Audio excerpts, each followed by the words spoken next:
ku yi haƙuri zan faɗi wata magana amma kada ranka ya ɓaci. Wallahi kuma ba mai samun wannan daraja da falala da lada in ji annabi sai mai mata. Damu na ce kuma mata kada ranku ya ɓaci ko? Da Allah kada ranku ya ɓaci. Ku yi haƙuri. Annabi ne ya faɗa wani yasa za mu giya muku. Ba mai samun wannan sai mai mata. Duk mai gidan da ya dawo gidansa in ji manzon Allah sallallahu alaihi wasallam ya ce assalamu alaikum wa rahmatullahi wa barkatu, matarsa tana cewa wa alaikumus salam wa rahmatullahi wa barkatuhu, manzon Allah ya ce an gafarta masa zunubin da ke tsakanin shi da Allah, an gafarta wa matar. Kuma in ta sha sunna dama da ta tafo ta riƙe hannunka ko ta ɗaura hannunta akan kafaɗanka ta rako ka har ka shigo falo, an turo mala'iku guda biyu, ɗaya na rubuta maka lada da ita, ɗaya na kankare muku zunubi da ita. Annabi sallallahu alaihi wasallam ya ce in ka kalle ta a rubuta maka lada, a rubuta mata lada. Idan kai murmushi duk haƙorin da ya fito za a rubuta maka lada adadin haƙorin da ya fito, kuma kowane haƙori ɗaya lada 10. Kuma kada ka je ka yi yaƙin zaki don neman lada.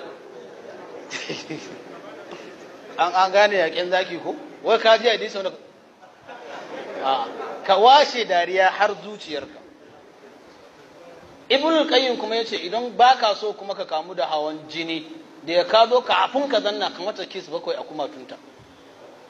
Waye faɗi wannan magana? Ba fa ni ba, Ibnul Qayyim. Ka san Ibnul Qayyim a fagen sunna ai ko?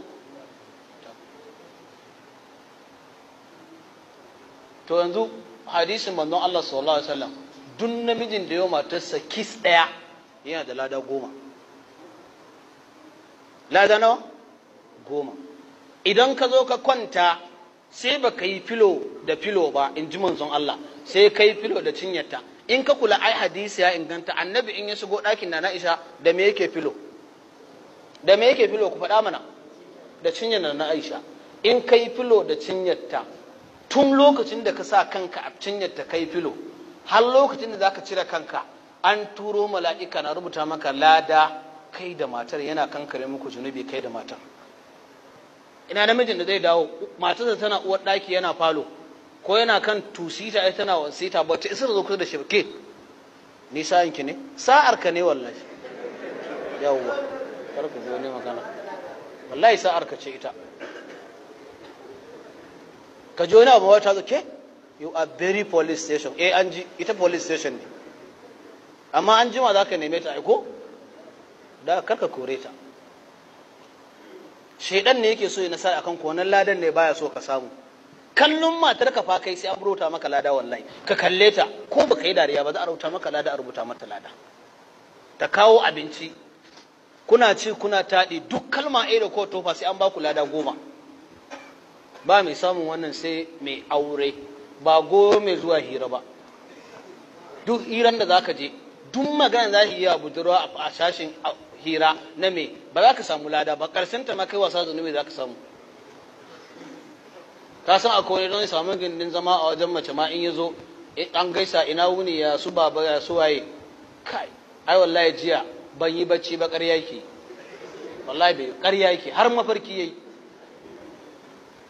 ko bacci ko rinsa ido na ban yi ba saboda ke yana gama ki ce makaryaci kawai wallahi ƙarya yake. Ka gama kalkalanka wani ya zunzurutun mazarutun muƙallatun mafificin iskan lungun makwattan zuciya na babu lada. Wallahi ka gama wannan kirarin ba za rubuta maka lada ba in dai mace ne a waje baka aure ta ba.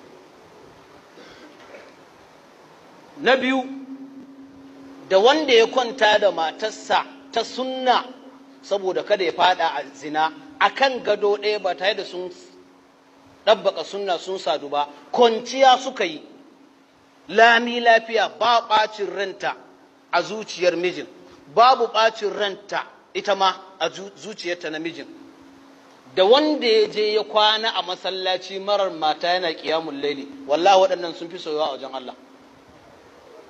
Ka yi haƙuri goro, wallahi waɗannan Allah ya fi son su kuma Allah zai fi rubuta musu lada akan kai da ka je kai ta nafila a masallaci kana karatun Qur'ani waɗannan da a fi rubuta musu lada in ji manzon Allah sallallahu alaihi wasallam.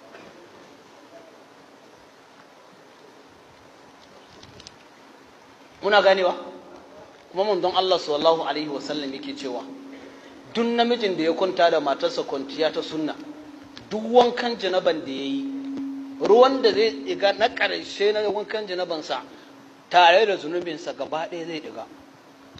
Shi yasa ma'aurata da dama da sun san wannan falalan da ke tattare da cikin aure da yawa da mu tsaya muna walakanta matanmu muna koran su a jikinmu ba jawo su a jiki za mu dinka yi. Amma rashin shi na irin wannan hadisin sai ka sa ga mutum har dukan matarsa zai har marinta zai ya zagi iyayenta. Yanzu Allah ya ce ko munanta matan ga karkai dala duba hancinta kamar wani kofan gari. Annabi ya ce karka faɗi haka. Wala tuqaddih, kada ka aibanta. In duka za ka yi wala tadridul wajh, kada ka mari fiskanta saboda shi ka gani yake burge ka. To amma da yawan ma'aurata muna zaman ne kamar zaman kurkuku ko ni kalman da Laraba suke cewa kamata dinu to dan, yanda kai haka zan maka.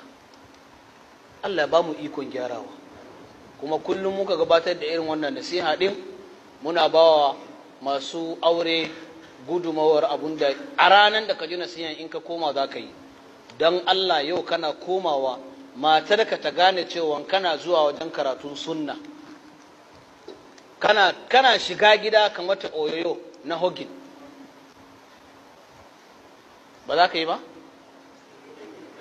Karka yi, wallahi karka yi, lada ka rasa in ka hogin ɗinta tun da kai hogin ɗinta fa su rabu za a dina rubuta maka lada ana kankare maka zunubi da ita. Mun gane wanda kyau? Allah ya samu dace. Ka kai karfe 1 kuma yau ko 12 kana mata hira mai daɗi. Ka tuno lokacin da kake zuwa hira mana. Ai ba ka so da rai ma ko? Haka ne? Amma yanzu ba ka hira. Da ya ka dawo karfe 9 kawai za a ji wani majina ya tashi a hancin ka kai ka kame bacci wa. Kai maza Allah ya yafe mana wallahi tallahi. Wa subhanaka allahumma wa bihamdika nashhadu la ilaha illa anta nastaghfiruka wa atubu ilayk wa akhiru da'wana anil hamdulillahi rabbil alamin.